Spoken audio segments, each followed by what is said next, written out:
किसान ने कहा क्यों जी, तुम्हारे पति कहाँ हैं, कुम्हार भाई कहाँ हैं? बोले वो तो आज मिट्टी खोदने गए हैं। अच्छा, किसान मिट्टी खोदने गया। पत्नी बोली किसान की आओ भोजन ठंडा हो रहा है, भोजन कर लो। किसान बोला वो कुम्हार से मैंने आज राम राम नहीं की, भोजन नहीं कर सकता, अभी आता हूं। तो कुम्हारिन से पूछा वो किस तरफ गया है? बोले फलाने खेत में मिट्टी खोदने गए हैं। तो वो किसान दौड़ा। अच्छा, कुम्हार मिट्टी खोद रहा था, तभी अचानक उसको खुदाई करते करते एक सोने का घड़ा मिला, उसमें ढेर सारे सोने के सिक्के भरे थे। एक दिन उसके द्वार पर कोई संत आए, कहा भैया जा रहे हैं तीर्थ यात्रा पर, पैदल हूं, हर गांव में भिक्षा मांग कर खा लेता हूं, सो भैया आज की रात यहीं गुजारनी है, तो तुम्हारे द्वार पर ही आज हम विश्राम करेंगे, तो भोजन की व्यवस्था करो। किसान बड़ा धार्मिक था, उसने बढ़िया संत के लिए कच्चा दे दिया, आटा इत्यादि। संत ने कच्चा ही मांगा, कहा लो। संत ने बना करके उसे भोग लगाकर किसान को प्रसाद देकर ग्रहण कर लिया। संत ने सोचा कि इसका अन्न खाए हैं, कुछ इसकी सदगति। देखो संत के पास क्या है देने के लिए? संत के पास देने के लिए एक ही चीज है, बोले ईश्वर तक पहुंचने का उपाय, ईश्वर तक पहुंचने का रास्ता संतों को पता है, सो वही रास्ता सबको बताते रहते हैं। किसी की समझ में आता है तो उस रास्ते पर चल के वो ईश्वर तक पहुंच जाते हैं, किसी की समझ में नहीं आता सो नहीं पहुंच पाते। संत ने कहा किसान से भैया तुम रोज 1 घंटा कीर्तन किया करो। किसान ने कहा सरकार ये काम नहीं हो सकता, मैं किसान हूं और बहुत काम रहता है, पत्नी बच्चों में किसानी में समय बिल्कुल नहीं मिलता कि मैं 1 घंटा कीर्तन करूं। तो संत ने कहा कोई बात नहीं, तुम 1 घंटा कीर्तन नहीं कर सकते तो पास में कोई मंदिर हो तो नियम बनाओ और नियम से 1 बार ठाकुर जी का दर्शन करने मंदिर जाया करो।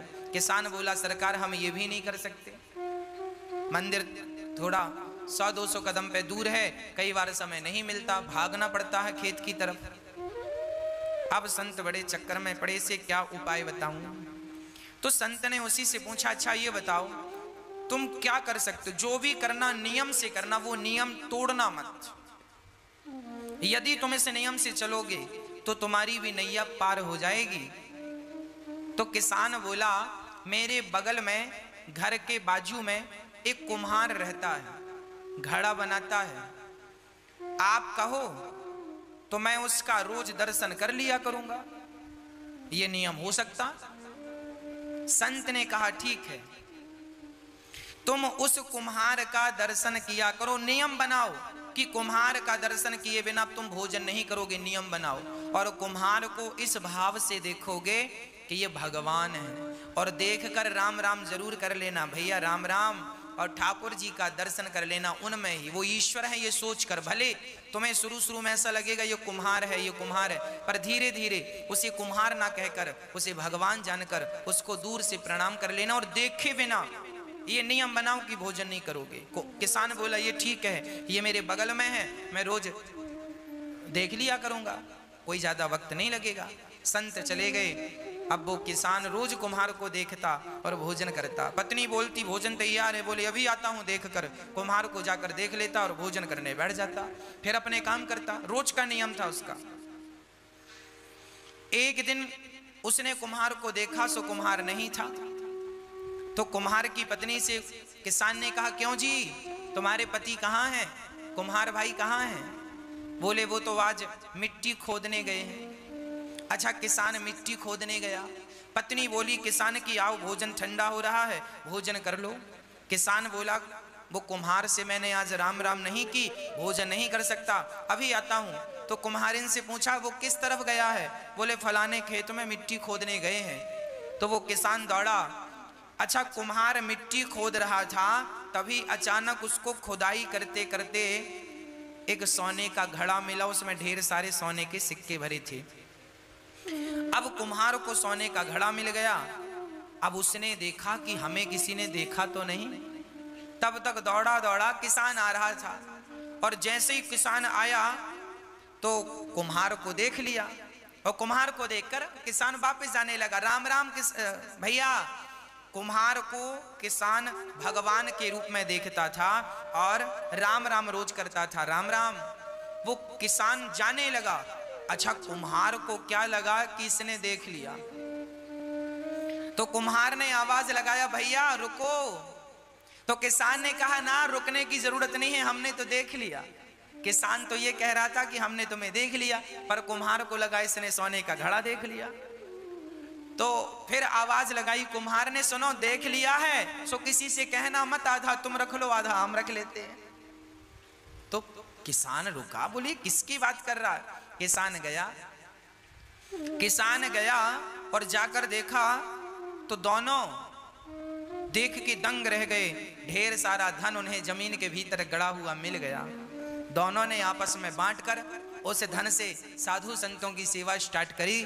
और उस किसान ने पूरी बात बताई कि एक संत को मैंने केवल एक दिन का भोजन कराया, उस भोजन कराने का फल यह है कि उन्होंने मुझे नियम में बांध दिया, और आज उस नियम में बंधने के कारण विधाता ने मेरी सारी दरिद्रता दूर कर दी, मेरा धन धान्य से घर भर दिया।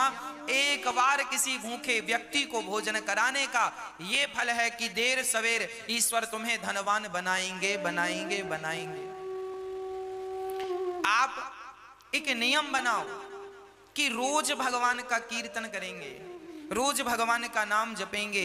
बिना नाम जपे, बिना कीर्तन किए, बिना ईश्वर का दर्शन किए भोजन ग्रहण नहीं करेंगे। ये नियम, जो व्यक्ति नियम से चलता है उसे भगवत प्राप्ति निश्चित होती है। इसलिए नियम जरूरी है जीवन में।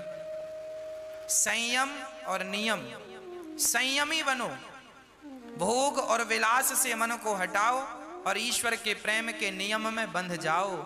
यही है आनंद। जब व्यक्ति आनंद चाहता है तो भगवान की शरण में जाए तो सारा आनंद से उसका जीवन तन मन भर जाए।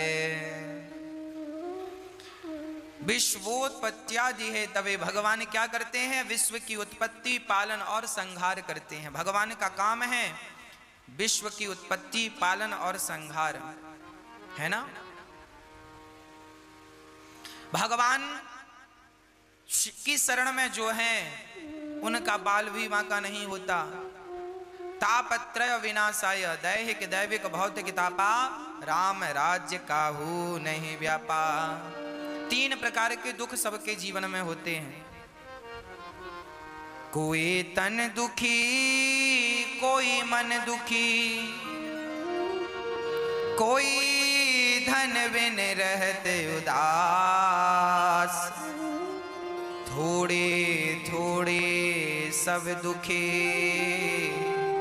सुखी राम के दास। कोई तन से दुखी है, कोई मन से दुखी है, कोई धन के बिना परेशान है। आज सब ही दुखी हैं। कोई तन से दुखी, कोरोना तन से ही तो दुखी कर रहा है। कोई तन के लिए परेशान, तन से दुखी है। कोई मन का रोगी है, मन की इच्छाएं अधूरी रह गई तो डिप्रेशन आ गया, मन में बड़ी चिंता है, मन में बड़ी टेंशन है। हमें बड़ा आश्चर्य लगता है तब जब लोग ये कहते हैं महाराज जी हमें बड़ी चिंता है। हमें सुनकर बड़ा आश्चर्य लगता है तब जब लोग ये कहते हैं कि फला व्यक्ति डिप्रेशन में चले गए।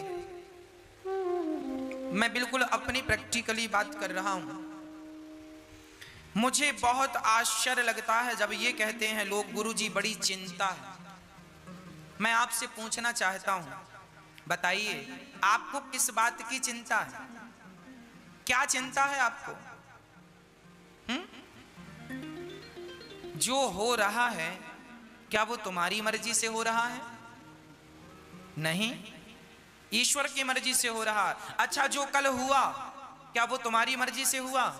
वो भी ईश्वर की मर्जी से। और कल जो होगा वो भी किसकी मर्जी से? क्या तुम्हारी और हमारी? अरे वो भी विधाता की मर्जी से।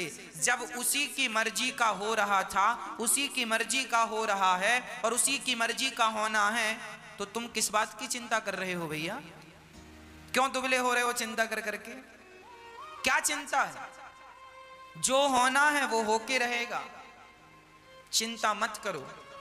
परमात्मा का चिंतन करो, नेगेटिविटी मिटा दो, नेगेटिव जो सोच है आपकी, नकारात्मकता है, समाप्त कर दो, सदा पॉजिटिव रहा करो, सकारात्मक रहा करो। हम चिंता क्यों करें? क्या हमारे सोचने से, हमारे चिंता करने से क्या कोई समाधान निकलता है? यदि निकलता है तो हम चिंता करें। जो व्यक्ति चिंता कर रहा है, इसका अर्थ यही है कि उसे विधाता पर, भगवान पर भरोसा नहीं है। यदि भरोसा होता तो आप चिंता ना करते, आप चिंतन करते, हे नाथ, होगा वही जो मेरे परमात्मा को, मेरे कृष्ण को मंजूर होगा। जो होना है होके रहेगा, तो आप समर्पण उनमें कर दो। क्यों चिंता कर रहे हो? सब बढ़िया होगा। आप तो केवल प्रसन्नता से ईश्वर का दर्शन करो, उनका नाम जपो, सब अच्छा होगा। होंठों पे मुस्कान बनाए रखो। मैं आपसे निवेदन करूं, एक संकल्प हम सबको लेना चाहिए, सदा प्रसन्न रहने का संकल्प लेना चाहिए। सदा प्रसन्न रहो।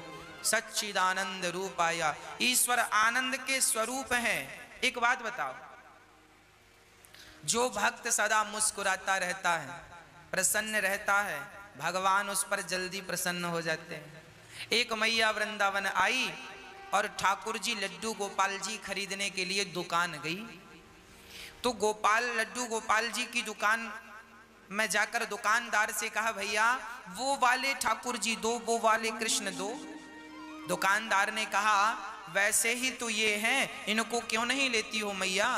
तो मैया ने कहा, भैया वो वाले गोपाल जी की ना स्माइल ज्यादा है, वो ज्यादा मुस्कुरा रहे हैं, तो हमें वो अच्छे लग रहे हैं। आप भी मूर्तियां खरीदते हैं, आप भी जब गोपाल जी खरीदते हैं ना, तो एक बार उनकी मुस्कान पे जरूर नजर डालते हैं। जिन ठाकुर जी की मुस्कान ज्यादा होगी, आप उन्हें ही पसंद करते हैं। जब भक्त को भगवान मुस्कुराता हुआ अच्छा लगता है, तो भगवान भी कहते हैं कि मुझे भी मुस्कुराता हुआ भक्त बहुत अच्छा लगता है। जो सदा मुस्कुराता है वो ईश्वर की हर हाल में पूजा ही करता है। इसलिए डिप्रेशन, चिंता छोड़कर ईश्वर के भरोसे रहकर सदा मुस्कुराइए, सदा प्रसन्न रहिए, सदा आनंद में रहिए।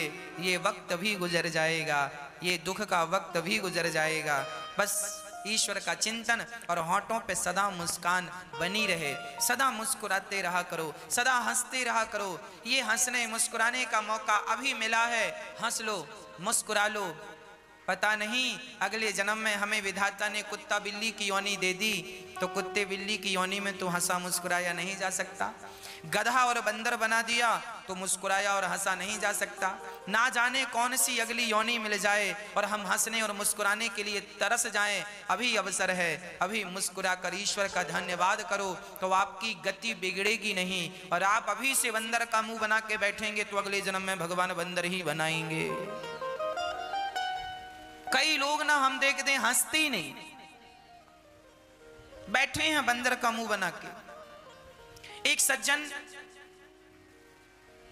उनको 1 महीने में 2 लाख रुपए का फायदा हो गया। पड़ोसियों ने कहा, किसी ने कहा क्यों, आप तो बड़े प्रसन्न होंगे, आपको तो 2 लाख का फायदा हुआ। उन्होंने कहा, काहे की प्रसन्नता, हम तो बड़े दुखी हैं। बोले, काय बात का दुख है? बोले, हमारे पड़ोसी को 4 लाख का फायदा हो गया, हमें तो 2 का ही हुआ। लो, फायदा हो गया फिर भी वो उदास हैं, फिर भी मुस्कुरा नहीं। ऐसों को भगवान बंदर ही बनाएंगे। जाओ, गधा बना देंगे। तुम तो कभी हंसते नहीं थे। अरे भगवान ने ये मनुष्य का तन दिया है हंसने के लिए, खिलखिलाने के लिए, मुस्कुराने के लिए, पर आप बस रोते रहते हैं टेंशन में, दिन रात टेंशन। भगवान जाने काहे की टेंशन है आपको। जो होगा वो होगा, उसे ना आप रोक सकते हैं, मैं होनी तो होके रहे, अनहोनी ना होए, और जाको राखे राम जी, मार सके ना कोई। हाँ जी, भगवान पे भरोसा हो, अटूट भरोसा हो, वो भरोसा हो जो टूटे ही ना। हम संसार के लोगों को देखते हैं, भरोसा वो बनाते हैं, थोड़ी सी मुसीबत आई तो भरोसा तोड़ देते हैं। थोड़ा सा संकट आया, संसार का व्यक्ति थोड़ा सा भी संकट बर्दाश्त नहीं कर पाता, संकट आया और उसका भरोसा टूटा, अरे भगवान की जितनी भक्ति की वर क्या मिला, लोग ये कह देते हैं। भगवान भी बहुत मुस्कुराते होंगे, वाह। एक रिक्शे वाले से एक व्यक्ति ने कहा, भैया स्टेशन जाओगे? रिक्शा वाला बोला, चलेंगे साहब। कितना पैसा? रिक्शा वाला बोला, 30 रुपए लगेगा।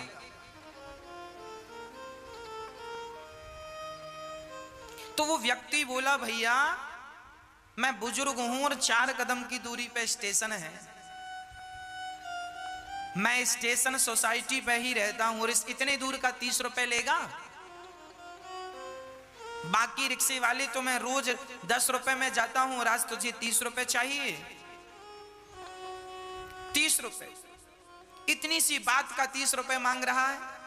दूसरे रिक्शे वाले, उस बुजुर्ग ने कहा, जा हम तेरे रिक्शे में नहीं बैठते। पीछे रिक्शे आया, उसने फिर पूछा, भैया स्टेशन तक जाना कितना? उसने कहा, बाबूजी 10 रुपए लगता है। अरे 10 रुपए लगता तो ये 30 रुपए क्यों बोल रहा है? सोचो, 10 रुपए का काम है और मांग कितना रहा है? 30 रुपए। उसी तरह हमारी हालत है। हमने भगवान का भजन तो 10 रुपए का किया, हमने भगवान को याद तो 10 रुपए का किया, और मांग कितने रहे? 30 रुपए दे दो भगवान। 16 सोमवार का व्रत किया है, अब 16 सोमवार के बदले मांगा क्या? बहू को बेटा ही होना चाहिए। भगवान शंकर जी बेटी ना हो, 2 बेटी ऑलरेडी, हमने बड़ी श्रद्धा से पूजा किया, पूजा करी 10 रुपए की और बेटा मांग रही है 30 रुपए का। अब देख लो, लोग अपना बजट नहीं बढ़ाते हो, भगवान से बड़ा बड़ा बजट मांगते हैं। अरे भैया आप भी भगवान से प्रेम ज्यादा करो, प्रेम ज्यादा करो, भक्ति ज्यादा करो, आप अपना बजट बढ़ाओ। जब प्रेम का, भक्ति का बजट बढ़ेगा तो आपको मांगने की जरूरत ही नहीं पड़ेगी, भगवान स्वयं बिना मांगे आपको देते रहेंगे। और भगवान तो सबके माता पिता हैं, उनसे कुछ मांगने की जरूरत नहीं पड़ती। वो सर्वांतर्यामी हैं, वो सब कुछ जानते हैं, आपके बिना कहे समझ लेते हैं कि आपको किस चीज की जरूरत है। आप सच्चा प्रेम कीजिए, भगवान आपको सब कुछ देंगे, है ना। सदा मुस्कुराइए, सदा ईश्वर का धन्यवाद कीजिए, शिकायत कभी ना कीजिए। क्या सुदामा जी के जीवन में शिकायत थी? गरीब थे, 4-4 दिन चूल्हा नहीं जलता था, परम उपासक थे सुदामा जी। सुदामा जी चाहते तो कह सकते थे, वाह कन्हैया मैंने तेरा इतना भजन किया और तूने मुझे क्या दिया? पर नहीं, जिससे प्यार किया है ना उससे शिकायत नहीं करूंगा, और वो भी प्यार भगवान से। कोई शिकायत नहीं। जहां प्रेम है वहां शिकायत नहीं है, और जहां शिकायत है वहां प्रेम नहीं है। इसलिए भगवान कहते हैं, राम ही केवल प्रेम प्यारा, मुझे केवल प्यार करो, मुझे पैसा हीरा मोती सोना चांदी मत दो, फूल फूल फल मुझे कुछ मत दो, दूध दही मुझे कुछ मत दो, पर मुझे केवल भक्त प्यार करे। भगवान प्रेम का भूखा है। अरे प्रेम करने से तो भगवान बिक जाते हैं, कोई खरीदना चाहे तो उसे खरीद ले। केवल प्रेम, राम ही केवल प्रेम प्यारा, जान ले जो जानने हारा। भगवान हमारा सारा दुख हर लेते हैं। कोई तन से दुखी है, भगवान की शरण में जाए सो तन अच्छा हो जाए। एक सज्जन हमसे बोले, गुरुजी ये बात लगभग 2 वर्ष पुरानी है, 2-2.5 वर्ष पुरानी बात हम आपको कह रहे हैं। एक सज्जन ने हमसे कहा, महाराज जी बुजुर्ग थे, उन्होंने कहा कि डॉक्टर ने हमसे कह दिया था कि अब आपका जीवन पूरा होने को है, कभी भी प्राण निकल जाएंगे। तो उन्होंने कहा जब कभी भी प्राण निकल जाएंगे तो हॉस्पिटल से छुट्टी कर दो। उन्होंने कहा घर जाइए। अब वो घर आ गए। वो दादाजी कथा सुनने आए और पर्सनल हमसे मिले और उन्होंने कहा, महाराज जी 3 साल पहले डॉक्टर ने कहा था कि तुम्हारा शरीर कह रहा है कि कभी भी प्राण निकल जाएंगे, पर महाराज जी देखो, मैं भगवान की कथाएं निरंतर सुनता था, कीर्तन निरंतर करता था, तो आज 3 साल हो गए, अभी मैं स्वस्थ हूँ, काम भी कर लेता हूँ। डॉक्टर कह रहे थे कभी भी तुम अब मर जाओगे, और 3 साल से मैं स्वस्थ हूँ, काम कर रहा हूँ। डॉक्टरों के हिसाब से तो मैं मर गया हूँ, अब तो भगवान की दी जिंदगी को आनंद से जी रहा हूँ। इसलिए जो जिंदगी है उन्हीं के नाम कर दी है मैंने जिंदगी। हाँ जिंदगी अब तो मेरी तेरे नाम सावरे, जिंदगी अब तो मेरी तेरे नाम सावरे। बची हुई जिंदगी भगवान के नाम कर दो। जब हम जिंदगी भगवान को सौंपते हैं, उनके नाम कर देते हैं, उनकी चिंता है। इसलिए कोई तन दुखी, कोई मन दुखी, कोई धन बिन रहते उदास, थोड़े थोड़े सब दुखे, सुखे राम के दास। कोई तन से दुखी, कोई मन से, कोई धन के बिना। सुखी कौन? जो भगवान के भरोसे हैं। जो भगवान के भरोसे हैं वो बहुत सुखी हैं। इसलिए भरोसा किसका?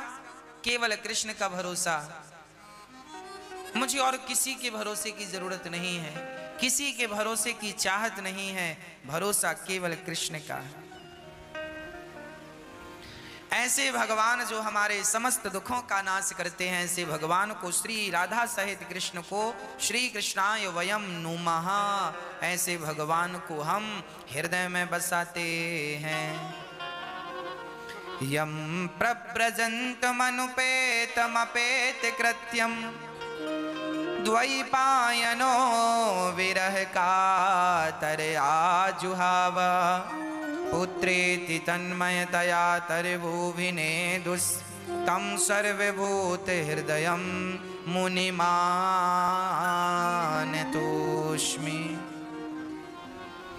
श्री सुखदेव भगवान का जन्म हुआ और जन्म लेते ही सुखदेव जी सन्यासी हो गए। ऐसे सुखदेव भगवान को नमस्कार करते हैं। 88,000 ऋषि बैठे हैं नैमिषारण्य में, और 88,000 संतों के बीच में सूत जी आए, तो सूत जी का खड़े होकर सारे संतों ने अभिवादन किया और सूत जी से कहा, महाराज हमें कथा सुनाओ। सूत जी ने कहा, आप हम सबका सम्मान खड़े होकर क्यों करते हैं?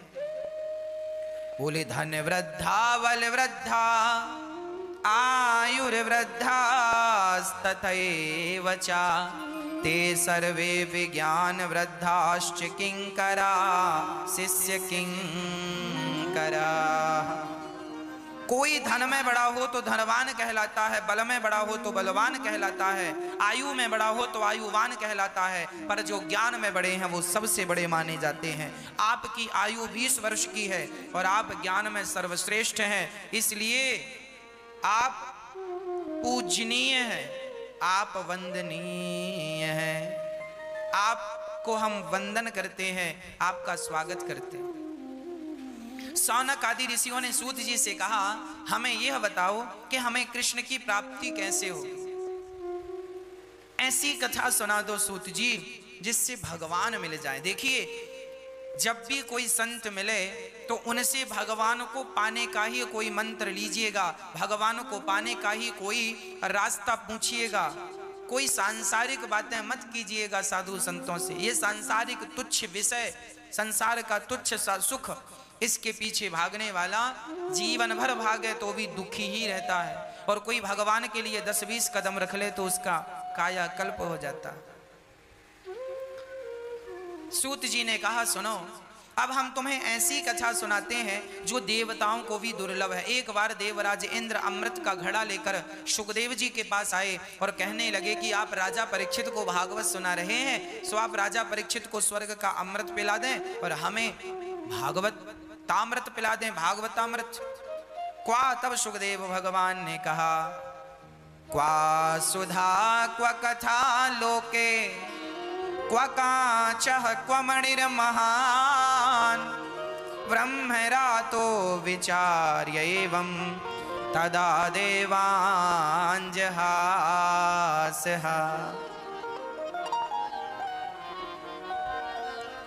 अच्छा, इंद्र ने बड़े बहाने से कहा। अच्छा, लोग ना बड़ा बहाना बना, कई बार ना कुछ काम बहाने से हो जाता। एक बार एक घर में ना पति पत्नी थे और उनके यहां अचानक के मेहमान आ गए। मेहमान आ तो गए, पर अब वो मेहमान जाने का नाम ही नहीं ले रहे।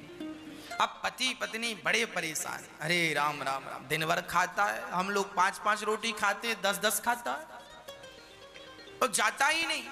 अब पति पत्नी ने विचार किया, अब कैसे कहें, मेहमान है, कैसे कहें कि जाओ, कहा भी तो नहीं जाता कि चले जाओ, कोई घर से कैसे भगाएगा। पत्नी पति दोनों ने विचार किया, अब क्या करें। बोले एक काम करो, झगड़ा करते हैं नकली बहाना बनाने के लिए। तो ठीक है, कल शुरू करते हैं। हाँ, अब तो आज रात हो गई, कल की प्लानिंग हुई। उन्होंने सवेरे होते ही झगड़ा किया। पत्नी बोली, सुनो जी, मैं जा रही हूं मायके, अब मैं भोजन नहीं बनाऊंगी, जब देखो डांटते रहते हो। पड़ोस वो मेहमान बाहर बैठे सुन रहे थे। अब पति भी डांटता हुआ, हाँ बड़ा मायके की धमकी, जाओ चली जाओ, क्या हम बनाकर खा नहीं सकते। अब वो उन्हें डांटे, वो उन्हें डांटे, वो झूठ मूठ का वो जाओ, वो झूठ मूठ का पत्नी लगी रोने रोने, जोर जोर से रोने लगी। मेहमान को लगा, हे भगवान आज तो कुछ मिलेगा नहीं खाना पीना। तो मेहमान ने आवाज लगाई, सुनो हम जा रहे हैं। मेहमान चले गए। तब तक पति बोला, सुनो गए, अब मत रो, अब काहे रो रही हो, हमने कोई जानबूझकर थोड़ी डांटा, हमने तो ऐसे ही डांटा, सच्ची का थोड़ी डांटा, झूठ का डांटा। तो पत्नी बोली, हाँ हम भी सच्ची का थोड़ी रो रही हैं, हम तो झूठ का रो रही हैं। तब तक मेहमान आके बोला, हम भी सच्ची के थोड़ी गए थे, हम भी झूठ की तो गए थे। तुम सच्ची का डांट नहीं रहे थे, तुम सच्ची का रो नहीं रही थी, तो हम भी सच्ची के नहीं गए, हमें पता था कि तुम बहाने कर रहे हो। मेहमान आए, बोले चलो भूख लगी है बनाओ। अब वो लगी बनाने। कई बार काम बहाने से हो जाता है, पर कई बार नहीं भी होता। तो ऐसा ही है कि बहाने से इंद्र बहाना लेके आए कि स्वर्ग का अमृत आप पिला दो परीक्षित को, और हमें कथा अमृत पिलाओ, कथा का अमृत पिलाओ। बहाने की बात याद आई, सो मुझे एक बहाना और याद आ गया। एक बूढ़ी मैया थी, उनके घर एक साधु आए। साधु को देखकर मैया ने कहा, महाराज बैठो, हम आपको भोजन कराएं, भोजन कराएं। संत बोले, हाँ हाँ हम तब तक पूजा कर रहे हैं, आप भोजन बनाओ। अब वो बूढ़ी माँ बड़े प्रेम से बहुत बढ़िया भोजन बनाए, और भोजन बना के संत को कहा बैठो। अब संत ने कहा ठीक है, हम बैठ गए। मैया ने थाल में सब कुछ, दाल चावल खीर सब्जी पूड़ी रोटी सब बनाया था, सब परोसा। पर बेचारी पापड़ परोसना भूल गई। पापड़ भी बनाया था, पर चूल्हे के पास ही पापड़ अब इतना परोसा तो बेचारी भूल गई। और अब वो महात्मा खाते खाते उनकी नजर पापड़ पे गई। अब वो खा रहे हैं सब, पर बार बार उनका ध्यान पापड़ में है कि पापड़ भी मिल जाता, पर कहें कैसे कि पापड़ दे दो। तो उन्होंने बहाने से कहा, मैया आज हम आ रहे थे ना तो एक बड़ा सांप मिला। अच्छा,